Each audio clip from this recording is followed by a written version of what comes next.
மக்களே, Cooku with Comali season 7 double ட்ரபிளோட launch டேட்டை அனௌன்ஸ் பண்ணிட்டாங்க. அதில் எந்தெந்த குக்கு வர போகிறாங்கன்ற மாதிரி 4 பேரையுமே அனௌன்ஸ் பண்ணியிருக்கிறாங்க. அதை பற்றி தான் இந்த வீடியோவில் கொஞ்சம் டீட்டெயிலாக பார்க்க போகிறோம். சேனலுக்கு புதுசாக இருந்தீங்கன்னா மறக்காமல் சப்ஸ்கிரைப் பண்ணிடுங்க. வீடியோக்கு லைக்கும் ஐப்பும் கண்டிப்பாக கொடுத்துருங்க. 1 லட்சம் அப்படின்ற இலக்கை நெருங்கிட்டு இருக்கோம். ஸோ அதுக்கு உங்களுடைய சப்போர்ட் கண்டிப்பாக தேவை. கண்டிப்பாக கொடுத்துருங்க. இப்போ கண்டென்ட்டுக்குள்ளே போயிடலாம். So cook with Comali season 7 double trouble வர அடுத்த வாரம் ஏப்ரல் 4ஆம் தேதி நைட்டு 9:30 மணிக்கு மொதல் எபிசோட் லான்ச் ஆக போகுது. ஸோ கடந்த 6 சீசனாக இல்லாத வகையில் இந்த சீசன் நாங்கள் புதுசாக பண்ணுறோம் அப்படின்ற மாதிரி டபுள் ட்ரபிள்னா ஜோடியா கப்புள்ஸா இது வரைக்கும் சிங்கிள் குக்கா வந்தாங்களே, இப்போ 2 பேரும் ஹஸ்பண்ட் அண்ட் ஒய்ஃப் ஜோடியா அனுப்புறோம் அப்படின்ற மாதிரி ரியல் கப்புல உள்ள அனுப்ப போறாங்க. இன்னும் இதுல என்னென்ன சம்பவங்களை எதிர்பார்க்க போறேன்னு தெரியல. ஓகே, அதை பேஸ் பண்ணி இன்னைக்கு ஒரு ப்ரோமோவும் ரிலீஸ் ஆயிருக்குங்க. அந்த ப்ரோமோவோட இன்ட்ரோ ஓபன் பண்ணா ஒரு பக்கம் புகழ் மற்றும் சுனிதா, நான் அதை தான் சொன்னேன், போன வீடியோலயே சொல்லியிருப்பேன். நீங்க கான்செப்டை மாத்துறீங்க, குக்கை மாத்துறீங்க, ஜட்ஜை மாத்துறீங்க, இதெல்லாம் பண்றீங்க. ஆனா பண்ற ஒரு பெரிய தப்பு என்னன்னா, இதெல்லாம் மாத்தி என்ன பிரயோஜனம்? மாத்த வேண்டிய கோமாளியை மாத்தணும். ஏங்க, இந்த ஷோவோட இன்ட்ரெஸ்டிங் ஃபேக்டர் என்னங்க? இந்த ஷோ இப்போ குக்கு வித் கோமாளி மலையாளத்துல நடக்குது, தெலுங்குல நடக்குது, ஹிந்தியில நடக்குது. இது எல்லா ரீஜியனுக்கும் எடுத்துட்டு போயிட்டாங்க. அந்த அளவுக்கு ஒரு பாப்புலர் நிறைந்த ஷோ. கரெக்டா? பிக் பாஸுக்கு அப்புறம் குக்கு வித் கோமாளி ஒரு வேற மாதிரி பாப்புலர், மக்களை என்டர்டைன்மெண்ட் பண்றதுல டாப்ல இருந்தது. கடந்த 2 சீசன் டாப்லயா இருக்கு இல்ல. இந்த டாப் குக்கு டூப்பு குக்கே பயங்கரமா இன்ட்ரெஸ்டிங்கா இருக்கு. மக்கள் அதை வியந்து பார்க்க ஆரம்பிச்சுட்டாங்க. இன்னொரு பக்கம் இதுல மெயின் கான்செப்டே என்ன? ஒரு குக்குக்கு ஒரு டாஸ்க் கொடுக்க போறாங்க. அந்த டாஸ்க்ல இன்னொரு கோமாளியை வச்சுக்கிட்டு செய்யறது தான் இந்த ஷோவோட சேலஞ்சே. இதுல கோமாளிக்கு எதுவுமே தெரியாம இருந்தா தானே இன்ட்ரெஸ்டிங்கா இருக்கும். இந்த கோமாளிகள் எல்லாம் சுனிதாவா இருக்கட்டும், புகழா இருக்கட்டும், 7வது சீசன் பண்றாங்க. எங்க மொதல் சீசன் இது என்னன்னது, பச்சை பருப்பா, இது தெரில, ஓ இது என்ன, இது தெரில அப்படின்ற மாதிரி மொதல் சீசன் சொன்னா நம்ம நம்பலாம்.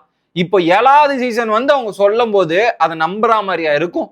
அப்ப அதை நம்புற மாதிரி பார்த்தோம்னா அது நம்மள முட்டாள்தனமா ஏமாத்துற மாதிரி தானே இருக்கும். அவங்களுக்கு இது இன்னும் தெரியலன்னு சொன்னாங்கன்னா அப்ப யார் முட்டாள்? நம்ம முட்டாளா அவங்க முட்டாளா அப்படின்ற மாதிரி யோசிக்க வைக்குது நம்மளே. மொதல் விஷயம்.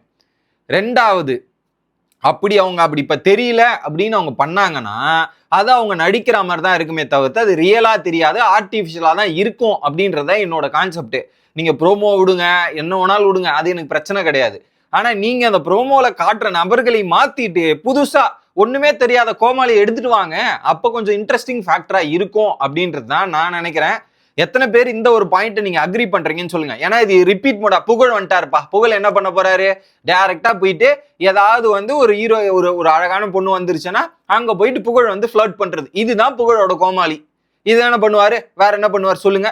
அப்புறம் இவரு வந்தாருன்னா, ராமர் வந்தாருன்னா இது போட்டு அடிச்சுக்கிட்டு இருக்க, இந்த தாடி என்ன உடும்பி அப்படின்னு போட போறாரு. கரெக்டா? இந்த 2. அடுத்து தங்கதுரை வந்தா பழைய தங்கதுரை, இதை புடியேன், இதுக்கு ஏன் இந்த பேர் அப்படின்னும் போது அவர் ஒரு மொக்கல் ஜோக்கு. இதை தாண்டி ஷோல என்ன நம்ம இன்ட்ரெஸ்டா பார்க்க போறோம்? பார்த்ததே தானே திரும்ப திரும்ப பார்க்க போறோம். புகழ் பண்றதையும், ராமர் பண்றதையும், இல்ல தங்கதுரை பண்றதும். அதை தாண்டி வேற ஏதாவது இன்ட்ரெஸ்டிங்கான யூனிக்கான ஃபேக்டரோ இல்ல யூனிக்கான ஒரு கோமாளி வந்தாதானே அந்த இதுவை பார்க்கறதுக்கு கொஞ்சம் இன்ட்ரெஸ்டிங்கா இருக்கும். நீங்க குக்க மாத்துறதுலாம் ஓகே, நீங்க ஃபர்ஸ்ட் கோமாளியை மாத்துங்க. கோமாளியை இன்ட்ரெஸ்டிங்கான கோமாளியை பிடிச்சி போடுங்க. அப்படி போட்டாதான் இந்த ஷோ அடுத்த கட்டத்துக்கு நகரும் அப்படின்றத சொல்லிக்கிறேன். ஓகே, இது நிறைய பேர் அக்ரி பண்ணுவீங்கன்னு நினைக்கிறேன். ஸோ அதில் இனிஷியலா ஓப்பன் பண்ண ஒரு பக்கம் சுனிதா மற்றும் புகழ் பேசிக்கிட்டே வராங்க. வந்த உடனே மொதல் டோரை ஓப்பன் பண்றாங்க.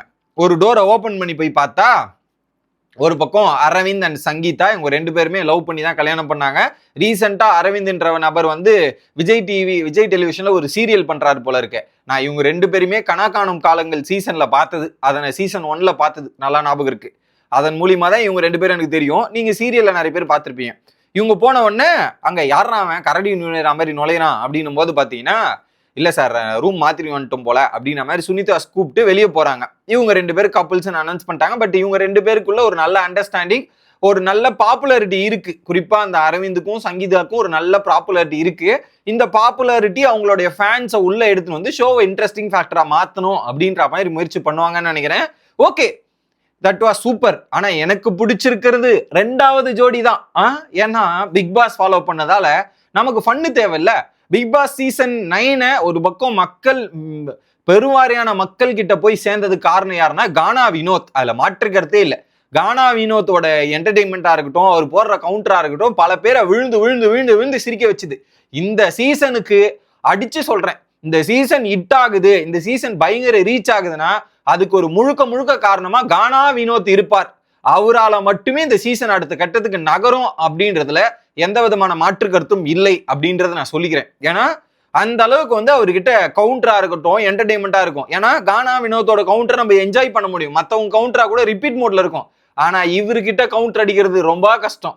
அதுல கானா வினோத் அண்ட் பாக்கியா வரும்போது கூட ஒருவேளை பிக் பாஸ் கொண்டாட்டத்துக்கு வந்தாங்களா அப்படின்ற மாதிரி பேசும்போது, நீங்க ஏன் வைத்தரிசில கலப்புறீங்க, பிக் பாஸ் கொண்டாட்டம் வரும்னு பல பேர் காத்துட்டு இருந்து என்கிட்ட வந்து கமெண்ட் செக்ஷன்ல வேற கேட்கறாங்க. அந்த லெவல்ல இருக்குது. கொண்டாட்டம்லாம் வரப்போறது இல்லை. அதுக்குதான் சொல்றாங்க, கொண்டாட்டம்லாம் இல்ல ப்ரோ, இதுக்கப்புறம் உங்களுக்கு திண்டாட்டம் தான் ப்ரோ அப்படின்ற மாதிரி கானா வினோத் சொல்றாரு இல்லையா. அது என்னமோ உண்மைதான். கானா வினோத் இதுக்கப்புறம் புகழ்லாம் கவுண்டருக்கே வெயிட் பண்ணும் போல இருக்கு. அந்த அளவுக்கு திணறடிக்க போறார். கண்டிப்பா எழுதி வச்சுங்க, இந்த ஷோ ஹிட் ஆனா அதுக்கு முக்கிய காரணம் கானா வினோத் அண்ட் பாக்கியாவா இருக்கிறதுக்கான வாய்ப்பு இருக்கு. பெரும்பாலும் கானா வினோத். அடுத்து 3வது பேர் ஓபன் பண்றாங்க. கிரிக்கெட் சத்தமா கேக்குது, போய் தட்டி தட்டி ஓபன் பண்ணா வேற யாரும் இல்ல, நம்ம அனிருத்தா ஸ்ரீகாந்தும் சம்யுக்தா. ரீசெண்டா கல்யாணம் ஆச்சு இல்ல சம்யுக்தா, இவங்க 2 பேரும் தான். பார்த்த உடனே என்ன கல்யாணத்துக்கு கூப்பிட்டியா, கூப்பிடல அப்படின்ற மாதிரி சொன்னோன்னே முறைச்சு மூஞ்ச வச்சுக்கோ அப்படின்ற மாதிரி ஒய்ஃப் அனிருத்தாக்கு அட்வைஸ் பண்ணோன்னே அங்க சில விஷயங்கள் நடக்குது. பட் இவங்க 2 பேரும் இன்ட்ரெஸ்டிங் ஃபேக்டரா இருப்பாங்களான்னு எனக்கு தெரியல, பார்ப்போம். ஏன்னா அனிருத்தாவை நம்ம கிரிக்கெட்ல பார்த்துருக்கோம், ஆனா அந்த யூடியூப் வீடியோல அவர் பேசுற விதங்கள் பார்த்துருப்போம். பட் இந்த ஃபன் ஷோல அனிருத்தா என்ன பண்றாரு அப்படின்றத பார்ப்போம். ஏன்னா அந்த அளவுக்கு கேப்பபிலிட்டி இருக்கு, இல்லைன்னா சொல்ல முடியாது. நல்ல கேப்பபிலிட்டி இருக்கக்கூடிய ஆள் தான். அந்த அளவுக்கு ஒரு இன்ட்ரெஸ்டிங் ஃபேக்டரை உருவாக்குவாருன்னு நான் நம்புறேன். ஓகே, இந்த 3rd பேர் கூட ஓகே தான், சூப்பர். இந்த 4வது பேர் எதுக்கு போட்டாங்கன்னு எனக்கு தெரியல. அது போடாமே இருந்திருக்கலாம். கேட்டா 4வது பேருக்கான டைலாக் சின்னத்திரை நயன்தாரா அப்படின்னு சுனிதா சொல்ல உடனே நிஷா சந்தோஷப்பட, நிஷா அண்ட் அவங்களுடைய ஹஸ்பண்ட் தான் இந்த 4வது பேர். இந்த 4வது பேர் ஆல்ரெடி இந்த குக் வித் கோமாளி சீசன் 1 ஆரம்பிக்கும் போது நிஷா மற்றும் ரக்ஷனை வச்சுதான் ஆரம்பிச்சாங்க. வருஷத்தோட குக் இது வருஷத்தோட ஆங்கர் இப்ப என்னடானா குக்கா வராங்க. இந்த ஒரு விஷயத்த வேற பார்க்கணுமா அப்படின்ற மாதிரி இருக்கு எனக்கு. இந்த 4 பேர்ல 3 பேர் ஓகே தான். Aravindan Sangeetha okay, Bakkiyan Vinoth okay, Aniruddha and Samyuktha okay. ஆனா நிஷா மற்றும் அவங்க ஹஸ்பண்டு விஜய் டிவில எல்லா ஷோலையும் கலந்தாச்சு, எல்லா ரியாலிட்டிலையும் பார்ட்டிசிபேட் பண்ணியாச்சு. கடைசியில இந்த ஒரு ஷோவை மட்டும் நாங்க ஏன் பேலன்ஸ் வைக்கணும், அதையும் நாங்க பார்ட்டிசிபேட் பண்றோம்ன்ற மாதிரி பார்ட்டிசிபேட் பண்ற மாதிரி இருக்குது. இதுல உங்களுக்கு பிடிச்ச குக்கு அண்ட் யாரு அப்படின்றத சொல்லிருங்க. அந்த ஜோடி இந்த ஜோடியில உங்களுக்கு பிடிச்ச பேர் யாரு அப்படின்றத கமெண்ட் செக்ஷன்ல போடுங்க. அடுத்து இவங்க 2 பேரும் இதெல்லாம் இந்த ஷோல எதுக்கடா வந்திருக்கோன்ற மாதிரி கோமாளி 2 பேரும் குழப்பி போறாங்களா அந்த ப்ரோமோல. யாரு ஒரு பக்கம் புகழும், இன்னொரு பக்கம் சுனிதாவும். அதுக்கப்புறம் அவங்க மேல போய் பாக்குறேன்னு பார்த்தா ஓ இவங்கெல்லாம் குக்கா அப்படின்ற மாதிரி ஷாக் ஆகிற ரியாக்ஷனு. நானும் அப்படிதான் ஷாக் ஆகணும் போல இருக்கு. ஸோ அதை பத்தி கமெண்ட் செக்ஷன்ல சொல்லிருங்க. அடுத்த வீடியோல சந்திக்கிறேன். Bye guys.